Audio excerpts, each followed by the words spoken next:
Namo Buddhaya. Halo, apa kabar pemirsa Dharma TV dimanapun Anda berada? Senang sekali saya Satna Dewi kembali menjumpai Anda 1 jam ke depan, tentunya dalam acara Manage Your Mind. Mind is not everything, but everything is come from mind. So, manage your mind. Ya, pemirsa Dharma TV, pada kesempatan kali ini kita akan membahas satu tema, yaitu pengembangan nilai luhur ke dalam batin. Nah, tentunya pada kesempatan kali ini saya kedatangan tamu yang masih muda, dan tentunya kita akan berbincang-bincang seru dengan beliau ini, yaitu pengembangan nilai luhur ke dalam batin, yang adalah proses menumbuhkan kualitas positif seperti kebijaksanaan, cinta kasih, untuk kedamaian dalam diri. Dengan menginternalisasi nilai-nilai ini, kita dapat mengatasi kekotoran batin dan mencapai kedamaian, serta hidup lebih harmonis dan bermakna. Ya, kita kenalan dulu ya. Baik, Namo Buddhaya. Ke Fardi, atau saya panggil Fardi aja. Iya, Fardi aja. Kayaknya masih muda sekali ini. Kok tertarik dengan Buddhis? Apakah memang dari lahir sudah Buddhis? Iya, saya dari kecil emang keluarganya lingkungan Buddhis kebetulan. Lingkungan Buddhis. Jadi dari kecil sudah diajak ke wihara, sudah diberitahu, diajarkan ya pelajaran tentang Buddhis gitu di tentang rumah. Buddhis ya. Iya. Terus kemudian dengar-dengar kuliahnya mau ambil apa ini di S2-nya ini? Oh iya, saya kebetulan S2 ngambil onkologi, tapi itu ke arah riset, bukan kedokteran sih. Onkologi untuk riset? Iya, onkologi itu kanker sih ya, pembelajaran tentang kanker, onkologi. Kanker menjadi masalah dunia hingga saat ini ya? Iya, itu kalau nggak salah sebab kematian paling banyak nomor 2 kalau nggak salah di dunia ya. Di dunia ya? Setelah jantung, kalau nggak salah. Ya. Kalau nggak salah ya? Oh, nggak salah itu benar loh.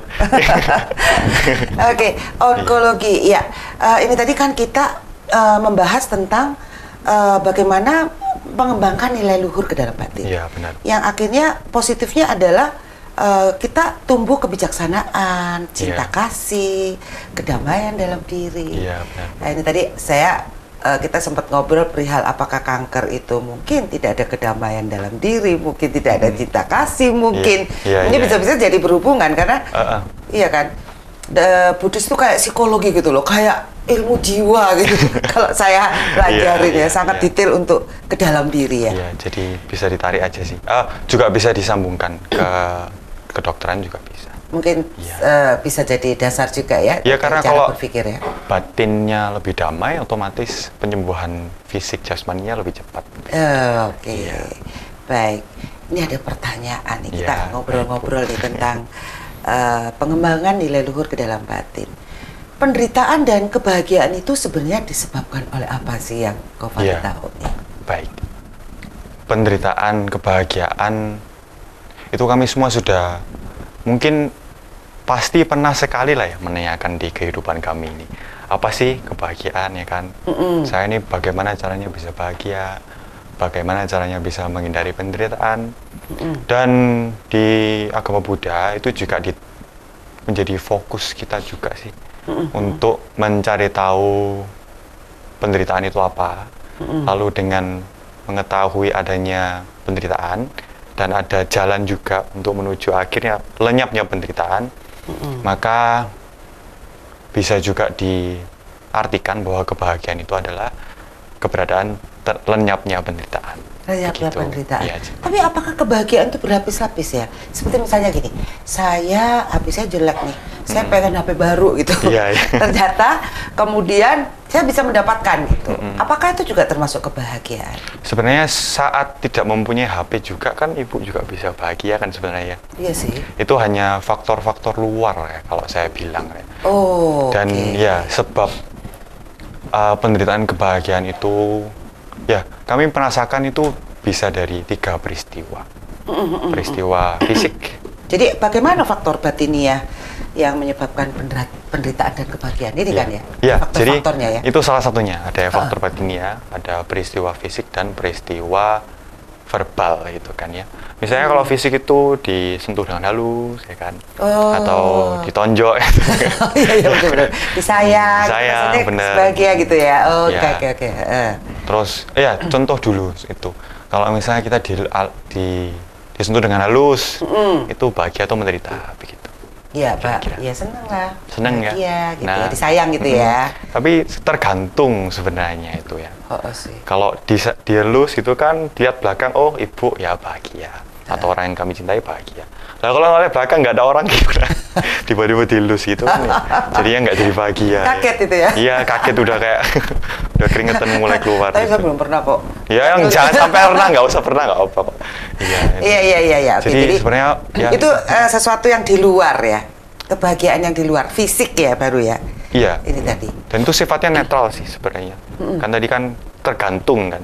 Kita itu memandangnya bagaimana peristiwa fisik tersebut. Betul. Iya. Bahagia atau biasa-biasa aja. Ya, atau malah ketakutan, Iya.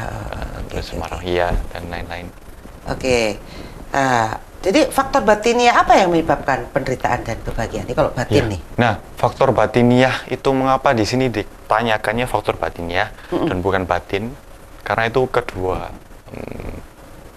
keberadaan yang berbeda. Nah, mengapa gitu? Jadi batin itu tugasnya hanya mengetahui saja. Oh, sekarang ini ada Bu Sada di depan saya, gitu. Nah, faktor batinnya itu adalah yang menemani batin atau yang mewarnai batin saat batin mengetahui apa yang kita deteksi ini, yaitu dari seluruh keenam indera termasuk batin. Oke, apa aja batin itu? Oh. Pencerapan, indera ini tadi. Oh, itu enggak terlalu dalam mungkin. Oh, terlalu Jadi, dalam ya? indera Oh, aja, oke, oke. indera penglihatan, Oke, atau indera pencium, indera aja ya? pengecap, peraba, sama Betul. pendengaran, ya kan? Terus yang keenam itu indera batin. Bukan indera keenam yang kesaktian itu bukan. Pikiran. Mengenai pikiran boleh, batin yang Perasaan. mengenyam perasaan, Rasa, ya? mengetahui pikiran kita berpikir sendiri begitu. Nah, itu berbeda dengan faktor batinnya. Mengapa? Faktor batinnya di sini yang dibahas adalah misalnya keserakahan, kemelekatan, kebencian, atau sebaliknya kebijaksanaan, kedermawanan hati, kerendahan hati, atau cinta kasih. Nah, itu semuanya itu disebut faktor batinnya dan itu berbeda dengan batin. Seperti misalnya selendangnya Bu Sada ini. Nah, selendang sama warnanya kan apa, ungu ya ini ya warnanya ya. Ya, Nah, apakah semua selendang itu ungu gitu? tidak. Tidak kan, berarti ungu tidak identik dengan selendang. Tetapi ya apakah selendang itu dan ya selendang kan tidak selalu ungu gitu kan ya. Tapi ada selendang yang ungu. Dan kalau kita berbicara ungu itu bukan tentu kita membicarakan tentang selendang. Nah, ungu ini kan menjadi faktor kata simpelnya seperti bagian dari selendang gitu kan ya. Bukan selendangnya itu sendiri. Jadi faktor batin itu sama, bukan batin tetapi yang menemani atau mewarnai batin. Begitu. Iya. Oke. Itu faktor batinnya. Itu faktor batinnya ya. Faktor batinnya. Jadi apa ada memori juga di situ di dalam batin? Memori itu diketahui oleh batin. Yang menemani memori tersebut saat melihat memori itu apakah dengan misalnya rasa keberpuasan, melihat memori. Misalnya apa sih memori? Mungkin Bu Sada ada contoh memori. Memori itu gini, misalnya saya merekam memori ketika dimaki gitu, ya. kata-kata kasar gitu ya. Baik. Itu kan termemori kan. Ya. Dan ketika ada seseorang memaki saya, ada kan di dalam memori itu Ya, saya benar. langsung emosi gitu. Ya, ya itu.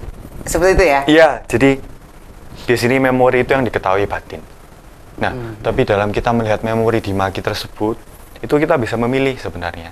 Apa kita mau menemani atau mewarnai batin yang mengetahui memori tersebut itu dengan kebencian, atau kita malah menerimanya itu dengan cinta kasih begitu.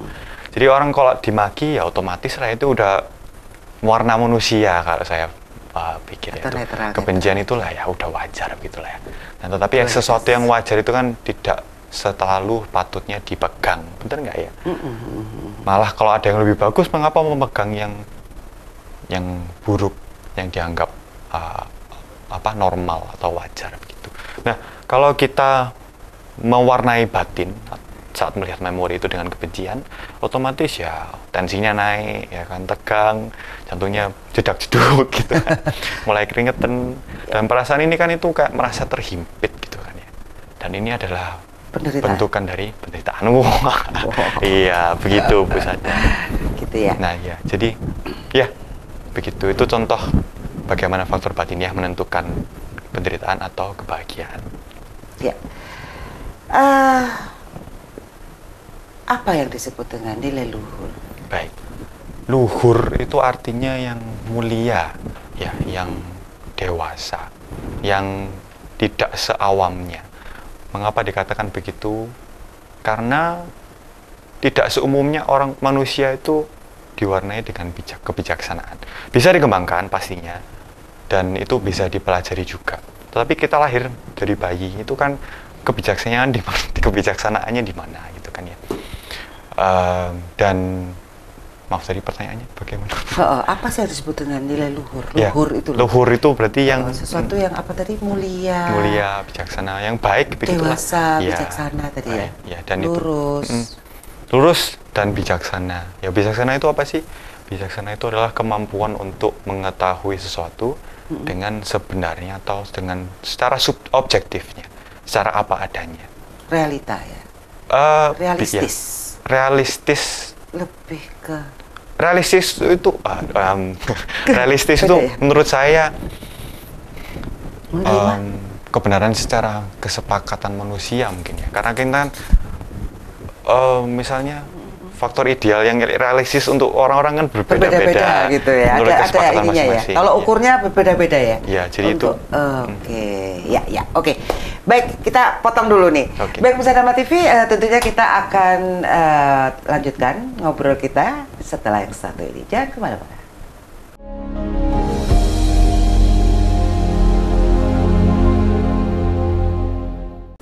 Baik, pemirsa Dharma TV, tentunya masih bersama saya Satna Dewi dan Ko Fardi yang membahas tentang pengembangan nilai luhur ke dalam batin.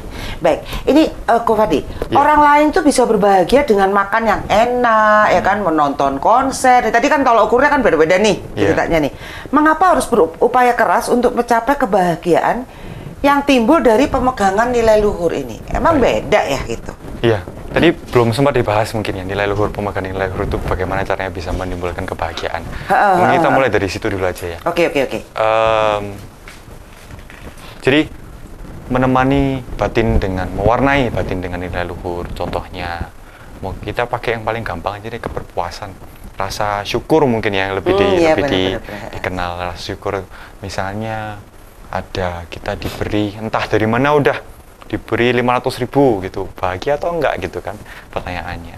Ya, seumumnya dikasih 500.000. Ya. Senang ya, senang loh ya. Tapi bahagianya kurang masih. Buat beli apa gitu. Nah, ya itu di situ. Takarannya ini ya. Jadi kita menerima uang 500.000 merasa kurang karena uangnya mau kita barang yang mau kita beli itu ternyata tidak cukup. 5 juta kan jauh banget gitu. Tapi 0 ke 500.000 sudah mendekati 5 juta kan ya. Daripada 0 mending 500.000, benar tidak itu? Oke. Nah, caranya gitu ya. Ketika kita melihat 500.000 dengan ketidakpuasan atau merasa mungkin kadang orang juga tinggi hati menerima 500.000 ya. Kenapa sih? Ngapain sih? Udah apa 500.000 ini bisa buat apa di hari sekarang? Nah itu kalau kita menemani batin saat menerima 500.000 dengan keberpuasan, oh ya 500.000 ini sudah lebih banyak daripada 0. Itu otomatis ya kita merasakan kebahagiaan, begitu kan? Ya itu contoh bagaimana nilai luhur bisa membuat kebahagiaan. Nah, yang dibahas ini tadi nonton konser, makan, yang enak, traveling, apalagi banyak shopping gitu kan ya. Itu kebahagiaannya memang ada. Dan Sang Buddha pun mengakui keberadaan kebahagiaan yang seperti ini. Bukan semata-mata langsung bilang, oh ini penderitaan gitu, tidak. Ini ada kebahagiaannya, tetapi kebahagiaan tersebut itu masih ada celahnya atau sisi ketidaksempurnaannya, dan itu yang menimbulkan penderitaan. Mengapa? Jadi awal kita misalnya makan enak gitu ya, muncul kan ini, oh kita menganggap makanan ini itu enak, ya. Lalu karena menganggap itu enak, kita jadi menyenangi ya, makanan tersebut kan. Karena menyenangi menjadi mengingini.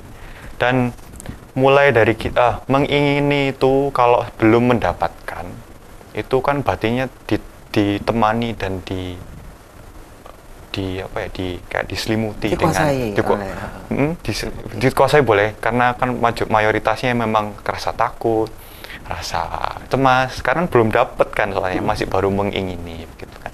Lalu mengingini, kita melakukan apa? Upaya. Kita berupaya untuk mendapatkan hal yang kita ingini tersebut. Dan begini, upaya itu mengapa kok upaya? Kita kalau dikasih jalan mendapatkan sesuatu langsung tanpa upaya, malah atau kita dikasih jalan yang harus ada upaya, Bu Zara milih yang mana? Saya milih yang upaya, ada prosesnya sebenarnya. Oh ya, tapi kalau dikasih aja kan mau aja kan, lebih enak kan maksudnya. Iya. Tanpa memikir, nggak usah memikir terlalu panjang gitu maksud saya. Beda, tapi kalau menurut saya, saya beda. Dapat itu apa ya? Dapatnya itu beda gitu. Ya puasnya nanti kan. Puasnya. Nanti dibahas. Ya. Nah itu upaya itu kan, kalau diberi jalan tanpa upaya ya kita mau aja. Barangkali ada orang yang mau. Dan berupaya itu makanya itu kan juga masih terselimuti dengan kecemasan, ketakutan. Bisa dapat nggak ya, ini nanti udah upaya terus nanti nggak dapat. Nah terus lanjut. Hormon adrenalin meningkat. Boleh, nah itu adrenalin udah semua campur aduk gitu ya. Iya. Oke. Lalu berupaya apakah selalu akan mendapatkan? Kan tidak. Iya, betul. Kadang-kadang tidak mendapatkan. Kalau tidak mendapatkan itu apa? Kecewa. Dan kecewa itu bentukan dari penderitaan. Lalu saat mendapatkan, bahagia, puas gitu kan. Nah, kebahagiaan ini itu karena kita sudah selesai berupaya, sudah puas dengan upaya kita, maka mendapatkan. Atau kita mendapatkan itu loh baru bahagia, begitu kan. Dan kebahagiaan yang didapatkan itu sekejap. Bahagia terus hilang. Mengapa? Ya, ini saya sendiri merasakan gitu ya. Dulu saya kebetulan renang gitu kan, dan renang itu kan kalau menjadi atlet apapun itu kan berupaya dengan saat keras, lalu nanti di saat perlombaan mendapatkan hasil dari upaya. Nah ya kadang nggak menang, kecewa. Menang gimana? Oke, seharian bahagia, besoknya bangun kok biasa-biasa aja lagi. Terus saya menang kemarin, apa sekarang? Rasanya itu kayak kosong gitu ya. Hambar gitu. Mungkin ada perasaan seperti itu. Ya itu bentukan dari kesenangan yang sekejap hilang. Nah terus ini pasti sudah peristiwa pasti kita akan berpisah dengan apa yang kita inginkan tadinya itu. Nah itu makanya dikatakan kebahagiaan yang seperti makan yang enak, nonton konser, itu kan ada ujungnya kan. Dan ujungnya itu akan maksudnya berujung dengan penderitaan. Dan terlebih dari itu perjalanannya itu diselimuti dengan ketakutan dan kecemasan. Dan itu juga bentukan dari penderitaan. Maka disebut ada celahnya kebahagiaan seperti itu. Oke. Ya. Masih dualitas ya? Iya. Iya kan? Ada bahagia, tapi ada juga cemasnya, iya, benar. takutnya gitu ya. Masih di dualitas. Dia tidak netral sebenarnya di situ. Oke, kita lanjut ya. Boleh. Apa yang dimaksud dengan pengembangan nilai luhur dalam batin kalau pengembangan nilai luhur? Oke. Mengembangkan batin itu bukan batin yang dikembangkan. Bukan batin yang diasah untuk menjadi lebih kuat. Karena batin itu di luar kuasa kita sebenarnya. Ya ini penjelasannya panjang lebar, mungkin nanti di skip untuk episode lain. Tapi mengembangkan batin adalah mengembangkan nilai luhur ke dalam batin, supaya kita berupaya untuk kemunculan batin itu selalu diwarnai dengan nilai-nilai luhur, seperti yang dicontohkan keberpuasan itu. Bila kita dengan apapun yang terjadi, mendapatkan apapun, mempunyai apapun, kehilangan apapun pun itu juga masih bisa mewarnai batin dengan keberpuasan. Dan itu kita tergantung pemahaman kita itu dalam apa dengan memegang keberpuasan. Bisa kalau tidak merasakan kebahagiaan, minimal bisa meringankan penderitaan. Begitu. Jadi kita mengembangkan itu adalah membuat yang sudah ada dua, membuat yang tidak ada menjadi ada, atau membuat yang sudah ada menjadi lebih banyak. Jadi mengembangkan nilai luhur yang sebelumnya belum ada ini jadi ada, dan selanjutnya yang ada ini nilai luhurnya dikembangkan untuk menjadi lebih banyak, untuk menemani batin. begitu. Oke. Apakah manusia itu begitu lahir dia kosong ya? Jadi harus berupaya gitu. Sebenarnya kan kita juga membawa karma dari masa lampau Benar. kita ya. Tapi ini yang saya dengar ya, bukan saya langsung baca dari buku. Tapi kalau sewaktu kita di kandungan itu mengapa kok melupakan masa lampau? Mengapa kok melupakan apa yang kita sudah pelajari di masa lampau itu? Karena di kandungan kita 9 bulan itu kan waktu yang lama. Dan itu kita lupa karena kita tidak bisa mengingat masa lalu saat di dalam kandungan. Maka kita lahir itu bukan kosong mungkin ya. Karena kan itu kelahiran itu disebabkan oleh perbuatan-perbuatan di masa lalu. Betul, betul. Jadi bukan kita menjadi kosong, namun ya kita lupa atau alpa gitu dengan nilai-nilai atau pelatihan yang sudah kita lakukan di masa-masa sebelumnya yang sangat lama periodenya begitu. Itu kan transformasi energi sebenarnya. Bisa Kelahiran ditarik ke situ ya, karena kan secara ilmiahnya sendiri energi kan tidak bisa dihancurkan. Betul. Hanya bisa dijadikan bentukan yang lain. Yaitu selaras Jadi dengan dunia ini lucu, unik dengan permainan dualitasnya berarti. Iya. Kalau begitu ya. Iya. Pada dasarnya semua adalah netral seharusnya sih. Cuman kita menandai dengan enak nggak enak nih gitu. Iya. Kita gitu kan, wah enak nih, untung sama rugi nih gitu kan. Iya, Yang ditandai iya. kan gitu dualitasnya. Dan itu menemukan jalan tengah itu yang penting. Jalan tengah Menemukan, itu. melihat sesuatu dengan netral itu. Jadi perjuangannya tuh untuk mencapai jalan tengah. Jalan tengah. Itu Ri. Ya, bisa dikatakan seperti itulah ya. Seperti Jalan tengah itu agak berbeda sih topiknya. Saya belum mendalami tapi yang maksudnya di sini itu kan maksudnya tidak memilih yang baik maupun yang buruk tapi yang netral gitu. Netral. Kan? Iya.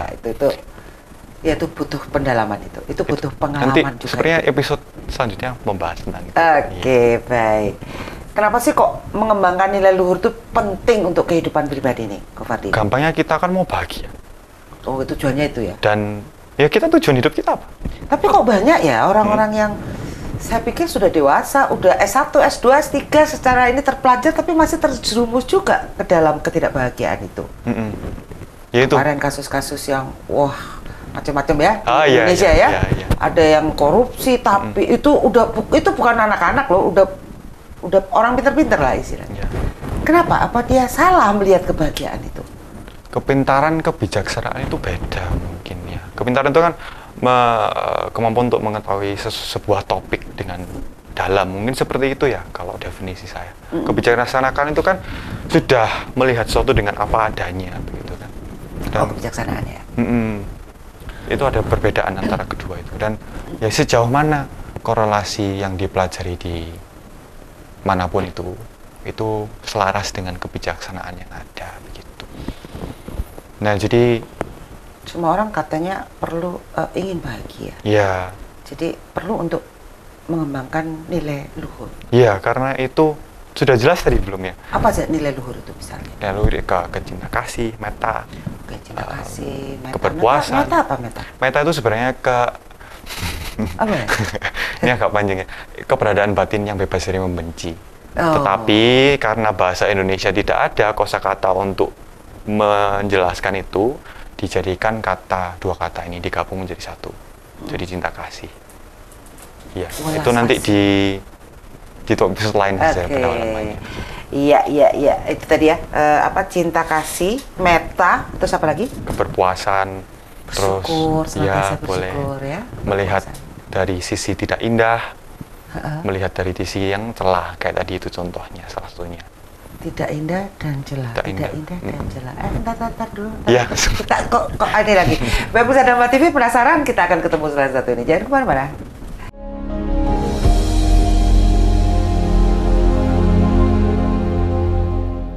Oke, pemirsa Dharma TV, selamat datang yang baru saja memutar channel kami, dan tentunya Anda bisa melihat acara ini di channel YouTube Dharma Televisi.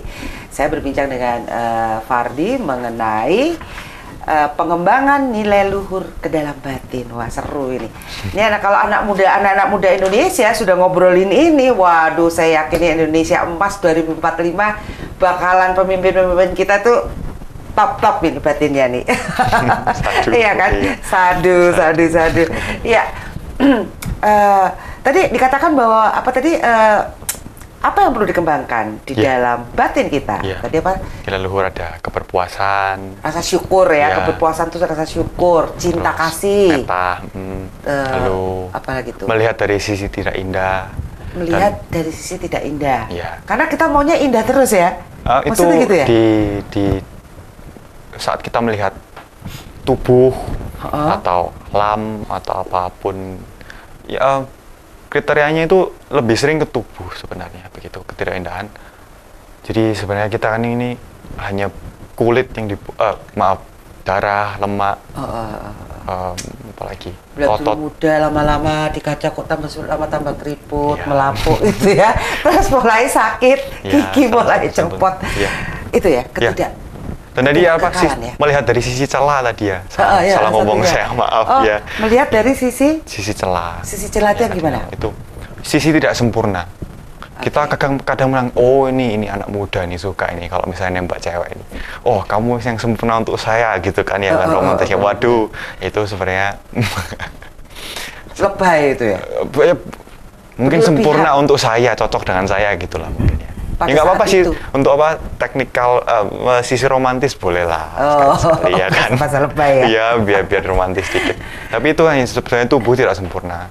Kenapa ya? Kita lihat sekarang ini kelihatannya sehat, tapi pasti ada bakteri, kuman bakteri ya, bakteri, virus itu pasti selalu ada di setiap saat di tubuh kita. Hanya saja sistem imun tubuh kita itu berhasil untuk melawan mereka. Seperti kanker. Kanker juga itu ya. Konsentrasi sel kanker di tubuh kita itu tidak nol, tetapi selalu ada. Hanya saja itu lagi, tubuh kita berhasil untuk membunuh sel kanker tersebut. Nah, kalau kelolosan sel kankernya nggak dibunuh, dia berkembang biak, lalu mutasi, nah itu yang jadi namanya tumor atau kanker begitu. Jadi itu sisi tidak sempurna. Bisa ke tubuh, bisa ke perasaan juga. Nah itu mungkin nanti kalau kayak seakan-akan semuanya kayak episode lain tapi nggak bisa nggak cukup waktunya. Oke, kita aja kira-kira nilai luhur tadi ya, secara garis besarnya mungkin pemirsa udah mengenal lah gitu ya. Nah, bagaimana cara menumbuhkan kebijaksanaan dalam diri kita? Iya, itu ada latihannya, itu namanya Citta Bhavana kalau di Buddhis. Citta itu cipta, pengheningan cipta. Mengheningkan cipta pikir. Ya, pikiran. Pikiran ya. Bhavana itu adalah pengembangan atau pelatihan. Jadi Citta Bhavana adalah pengembangan batin atau pikiran. Dan itu tadi saya sudah bilang, saya sudah menjelaskan, bukan batinnya yang dikembangkan, diasah menjadi lebih cepat gitu, bukan, tapi adalah menumbuhkan nilai-nilai luhur ke dalam batin. Oh, jadi bukan batinnya ya, nilai-nilai luhurnya yang dikembangkan. Berarti melalui perilaku, praktek lah. Praktek. Iya kan? Kok kebijaksanaan juga saya rasa praktek deh. Benar, kebijaksanaan kalau tidak dipraktekkan tidak optimal ya, hasilnya. Dapat kebijaksanaan itu karena praktek, karena ya udah nggak bisa gitu kita baca teori terus jadi bijaksana gitu kan. Bisa nggak? Tapi praktek itu referensinya praktek dari mana, Bu? Ya tetap teori ada, jadi ilmunya ada, pengetahuannya itu pengalaman. Akhirnya timbullah yang namanya hikmat dan kebijaksanaan. Benar, dua-duanya harus selaras ya. Tidak bisa hanya teori dan tidak bisa hanya praktek. Kalau hanya teori, tidak ditranslasikan ke kehidupan. Kalau hanya praktek, kita rawan untuk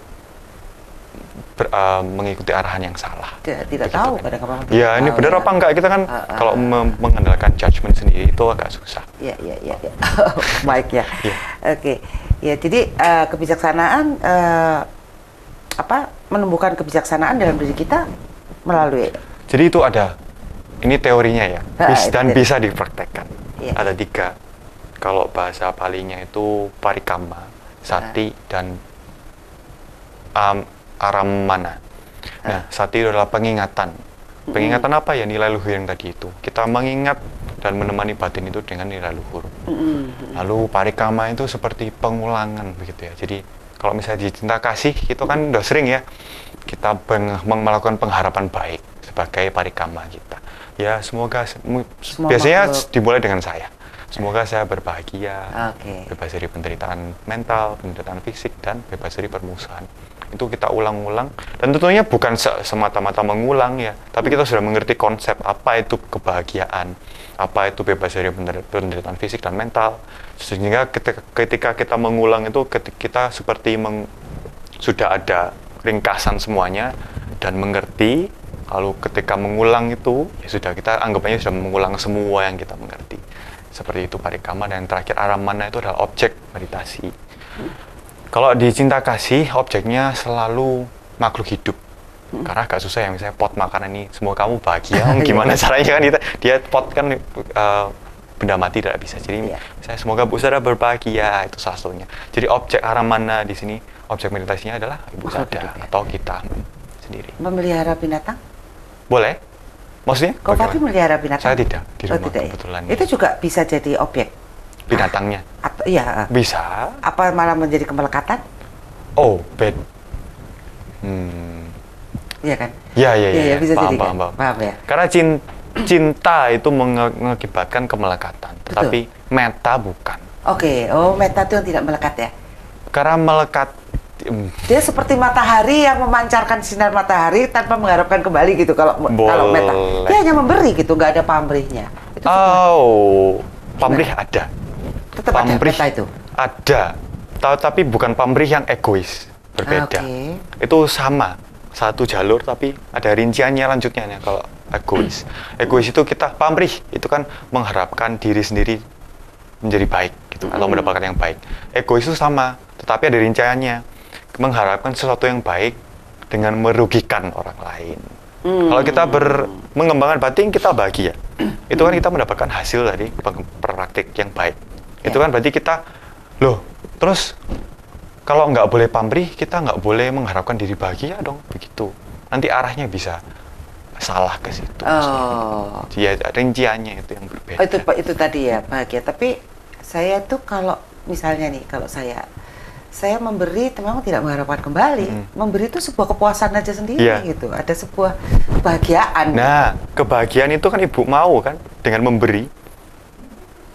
Ya sebenarnya ya bisa jadi ada niat ya. Ada niat katanya untuk berbuat kebajikan gitu. Yang baik, yang benar, yang bermanfaat itu aja. Tanpa pamrih begitu kan. Sebenarnya tanpa pamrih, tapi waktu kita lakukan loh kok kita senang gitu, happy gitu. Itu tanpa pamrih itu ada batasannya saya kira. Tanpa pamrih, oh ya saya membantu kamu, kamu harus bantu saya, akhirnya itu egois. Oh ya, itu bukan egois pamrih itu ya? kan. Pamrih itu oh ya saya mau berbahagia, udah cukup, titik, tidak ada yang rugi. Semuanya untung. Itu mengharapkan kebahagiaan untuk diri sendiri dan tidak merugikan orang lain. Itu adalah pamrih yang benar. Soalnya ada kata-kata keliru berarti ya. Kamu tuh nolongin pasti ada pamrihnya tuh. Wah, kan gitu kan, itu negatif kan? Mungkin egois lah ya. Kamu membantu dengan egois itu. Iya kan? Ya itu peristilahan tuh ada pentingnya juga. Karena nanti ya itu kalau ada orang yang mau belajar dengan Indonesia dengan baku mendengar pamrih, oh berarti saya kalau membantu orang tidak boleh bahagia dong. Nah di mana itu? Logikanya kita mau membantu orang, kita memberi orang sesuatu kebahagiaan, tetapi kita tidak mau diri sendiri kita bahagia. Itu seakan-akan di mata orang lain seperti kayak superhero gitu kan ya. Tetapi itu cenderung kurang bijaksana mungkin, karena kita akhirnya merugikan diri sendiri, nggak itu? Betul nggak itu? Ya kalau tidak merugikan ya nggak apa-apa. Kalau merasa terugikan ya itu ego masih yang merasa rugi. Untuk orang lain, kalau kita sendiri rugi, itu ego saya rasa. Itu apa ya misalnya? bisa juga karena kita ingin disanjung orang misalnya. Oke, bisa. Kita udah nggak punya duit, ada orang minta tolong nih. Duitnya tuh cuma tinggal itunya tuh buat beli beras misalnya gitu ya. Tapi ada ini kayak gini gimana nih? Ada orang minta tolong. Itu kita kasih nggak duitnya? Kalau kita sendiri tidak ada. Tidak ada. Apa kita 50-50? Tergantung jenjang kebijaksanaan masing-masing. Oke, jenjang kebijaksanaan. Sebagai orang yang tidak memiliki hanya sedikit untuk memberi ke orang yang membutuhkan, itu membutuhkan batin yang sangat dewasa begitu kan ya. Karena kita seorang yang melakukan itu baik atau tidak baik, tetapi apakah dia sudah siap untuk menerima akibat dari tidak makan, misalnya begitu.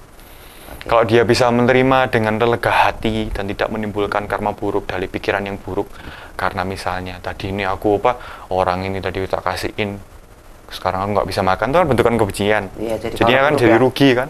Nah, kenapa nggak jadi 2 aja, kita beli untuk kita biasanya kita makan 1 porsi, jadi makan setengah porsi, setengahnya kita kasihkan orang yang membutuhkan. Itu kan ada jalan yang lebih bijaksana lah ya, kita sudah bisa berbuat baik, tetapi kita sendiri juga tidak rugi, begitu. Itu yang disebut dengan kebijaksanaan. Iya, ya, Ya kan? berbuat baik dengan bijaksana. Berbuat baik dengan bijaksana.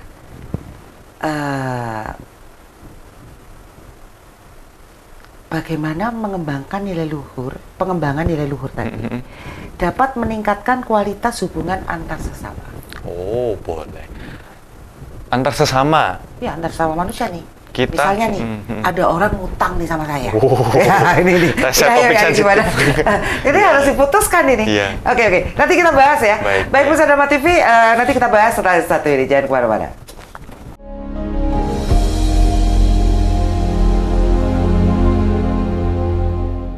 Baik, Pemirsa Dharma TV, kita lanjutkan dengan satu pertanyaan. Bagaimana pengembangan nilai luhur dapat meningkatkan kualitas hubungan antar sesama. Yeah. Nih yang tadi contohnya, misal nih tiba-tiba ada datang saudara nih, dia mau utang karena mau bayar sekolah anak. Nah kebetulan saya juga nggak ada, maka kasihan kan gitu, saya utangin nih sama temen dengan janji gitu kan, nanti aku balikin tanggal sekian. Ternyata pada tanggal yang dijanjikan dia tidak bisa mengembalikan. Ini bagaimana nih? Nilai luhurnya di mana? Ini padahal udah kasihan nih. Iya. Ya kan? Iya. Saya harus bagaimana ini di sini nih? Penting untuk diingat-ingat dengan baik ya. Kita membantu kan sebisa kami sendiri kan. Lalu udah terlanjur nih membantu karena waktu itu kita merasakan ya kewelas asihan atau karuna itu kan. Lalu kita memberi uang lalu nggak dibayar gitu kan ya tadi ya. Nah dibayar itu udah lihat orangnya datang lagi ke rumah gitu ya, nggak bayar, udah utang nggak bisa bayar gitu kan. Udah kayak jengkel, udah benci gitu kan. Nah, ya itu sekali lagi itu wajar, tetapi tidak membawakan kebaikan. Karena ini sudah terjadi ya kan. Kita bisa kontrol nggak orang itu untuk membayar utang kembali ke kita? Nggak bisa. Nggak bisa, itu di luar kuasa kita kan. Yang kita bisa kondisikan apa? Adalah nilai luhur. Kita mau nggak sih menemani batin dengan nilai luhur saat melihat orang yang tadinya utang lalu nggak mau bayar gitu kan? Bisa nggak kita? Apakah kita sudah melakukan pelatihan yang cukup untuk sampai bisa di saat itu pun kita masih mengembangkan cinta kasih? Apakah masih bisa? Nah, kalau bisa bagaimana akhirnya? Lega apa nggak hatinya? Apa yang kemudian kita maafkan kan? Nilai luhur apa yang harus kita kembangkan pada saat kejadian? Boleh meta, itu boleh. Kan kita menghindari membenci, maka kita mengeluarkan sisi opposite, lawan katanya. Yaitu adalah meta, keberadaan kasihan ya, tanpa. mungkin dia butuh waktu boleh, itu. Kasihan ya gitu ya. Ya, dan mungkin sekarang saat kita mengingat bahwa kita membantu anaknya, perasaan di hati bagaimana? Oh, masih udah kayak kita waktu itu kan nggak ada. Lalu kita masih memberi, waduh, keren banget nggak sih? Kayak dada tuh merasa kayak besar gitu kan ya, bisa merasa nolong, lega gitu kan, bisa nolong. Ya, itulah salah satu untuk menghindari kebencian adalah, tadi kan ada pengharapan baik. Atau satu lagi adalah mengingat karma baik yang kita telah lakukan. Misalnya ini contoh spesifik sih tapi. Jadi kita mengingat waktu itu kan kita membantu, itu kan sudah membawa kelegaan di dalam hati kita kan. Yaitu penderitaan hutang itu di luar kuasa kita. Tapi yang bisa kita kondisikan adalah yang tadi itu. Mau mewarnai batin dengan apa? Nilai luhur atau nilai buruk? Mau menderita atau bahagia? Jadi pilihan ya? Pilihan? Yang memilih siapa? Kita sendiri. Kita itu siapa? Kita itu siapa ya? Kesadaran kah? Apa itu namanya? Kan ada kita pikiran. Ya. Ada kita rasa loh. Dia bisa bicara nih. Ya. Ya itu. Kesadaran. Yang menyadari. Yang mengamati. Itu saya nggak berani jawab. Maaf, karena kemampuan pengetahuan saya sebenarnya ya terbatas. Tapi sudah lah. Tapi ya itu mungkin winyana yang dianggap di Buddhis, winyana. Yaitu winyana. Ya kesadaran atau kan ada 5 kan, pancakanda ada 5. Ada sangka, winyana, wedana, sangkara, rupa dan cita. Tapi untuk kesadaran? Iya, yang Bentuk winyana dari ini mungkin bentuk dari, yaitu pemunculan batin itu seluruhnya ada faktor-faktor batinnya itu sangat banyak sekali. Makanya saya tidak bisa merinci dengan baik. Tanda-tanda apa secara teori ya, tapi Iya. mungkin kita bisa rasakan. Ya, kita sudah mengetahui kan, kalau saya membahas kesadaran secara kesepakatan manusia kan sudah bisa dimengerti ya, saya rasa. Kita sendiri itu loh mau memunculkan atau tidak begitu kan. Terlepas dari kita mengerti sedalam-dalamnya kita ini gugusan apa saja, itu saya kira sudah mungkin bisa mengerti. Oke. Apa sih dampak dari tidak mengembangkan nilai luhur dalam batin terhadap kehidupan seseorang? Ya, gampangnya adalah kita menderita gitu. Karena kita kalau memegang nilai yang buruk berupa kebencian tadi misalnya, dampaknya itu di fisik ada loh.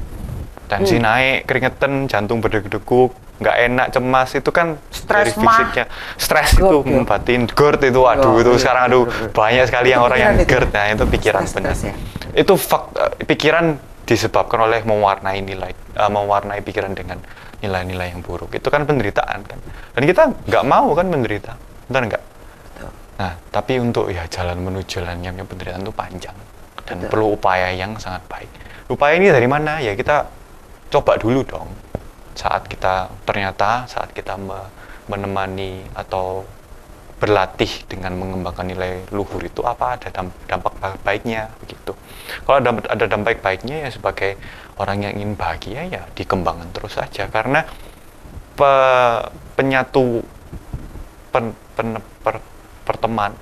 mewarnai batin dengan nilai luhur itu kan tadi udah dibahas adalah sebab dari kebahagiaan, ya kan.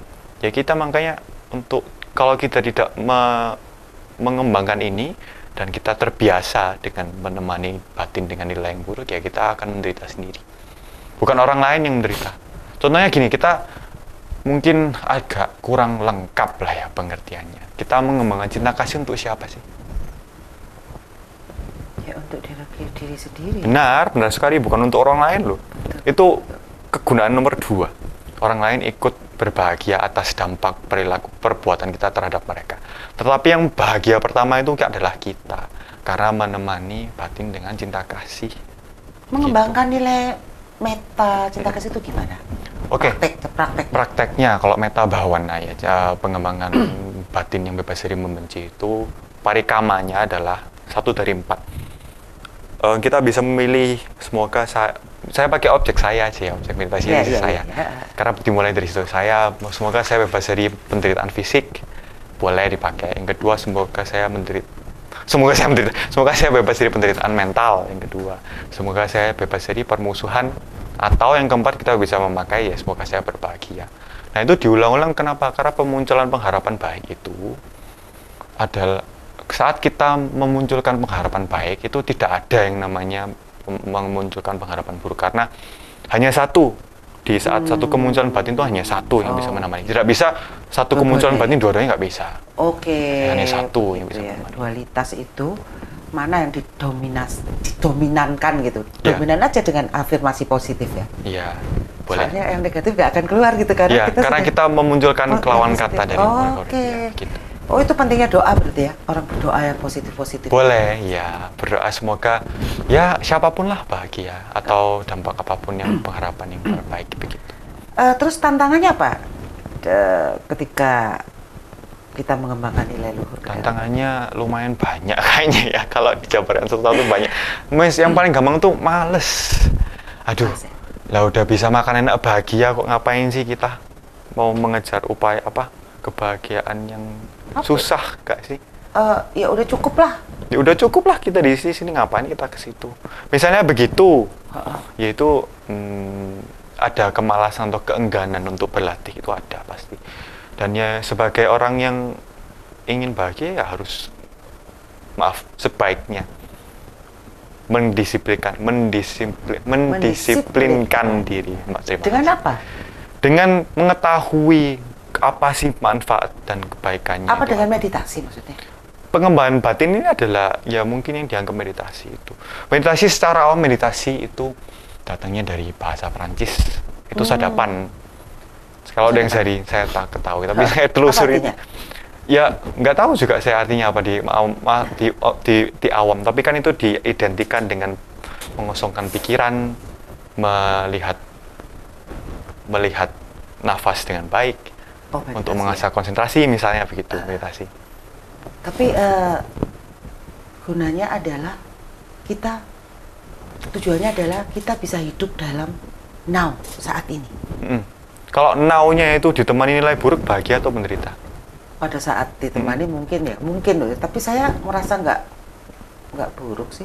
Nggak buruk. Saya bukan mengatakan meditasi seperti buruk. Gitu ya. Tapi itu ada kebaikannya sendiri. Tapi kita fokusnya di sini adalah pengembangan batin. Kalau orang nih mau ngerampok nih, udah bikin sesuatu gitu ya. Wah, asik gitu di situ terus dia asik aja dia gitu. Itu kan dalam kekiniannya dia adalah keburukan. Keburukan bagi yang lain. Itu contoh yang sangat-sangat baik. Ya. Kita konsentrasi bagus, sangat bagus. Itu mensupport pengembangan batin. Tetapi jangan hanya stop di situ, karena masih ada kecenderungan kita untuk menemani, kita menyadari saat ini itu menemani dengan nilai buruk itu masih ada kesempatannya. Maka itu jangan stop di situ. Kembangkan nilai-nilai luhur ini dari cita bawana tersebut. Jadi saat ini dengan nilai-nilai luhur. Oh iya, itu optimalnya. Begitu. Kesimpulannya apa nih? Ayo. Kesimpulannya sudah disimpulkan barusan. Simpulkan dulu dong. Baik. Sedikit. Jadi pengembangan batin atau cita bawana itu adalah upaya untuk memunculkan atau mengembangkan nilai-nilai luhur ke dalam batin. Dan dampaknya apa? Kita melakukan ini untuk apa? Untuk kebahagiaan kita sendiri. Karena kebahagiaan dan penderitaan itu disebabkan oleh apa yang kita pakai untuk mewarnai batin dalam saat itu, apakah nilai buruk atau nilai yang luhur. Nah, kalau kita berlatih untuk berupaya untuk selalu menemani batin atau mewarnai batin dengan nilai luhur, penderitaan akan pelan-pelan terkikis ataupun pelan-pelan lenyap dan kita akan bisa merasakan kebahagiaan. Mungkin begitu kesimpulannya. Kebahagiaannya yang sejati, sempurna gitu. Kebahagiaan yang tetap ada celah. Oh, tetap ada celah. Tetapi itu ya dijelaskan lagi nantinya. Oke. Sampai mana yang kebahagiaan tanpa celah itu. Oh iya, ini perlu kita bahas ya nanti ya. Benar. Baik, terima kasih Fardi. Terima kasih Bu Sada atas kesempatannya. Oke, baik. Baik, Bu Sada TV, bincang-bincang kita sangat menarik sekali dan ini adalah cara kita untuk mengenal diri kita sendiri dan bagaimana mencapai kebahagiaan. Tapi kebahagiaannya masih ada yang tanpa celah, ada yang ada masih bercelah ya kan. Nah, kapan kita nanti akan bahas lagi bagaimana sih sebenarnya kebahagiaan yang perlu kita dapat di kehidupan ini. Baik, saya Sapna Dewi beserta kru Dharma TV mengucapkan banyak terima kasih. Mohon maaf jika ada salah kata. Kata akhir saya, semoga semua makhluk hidup berbahagia.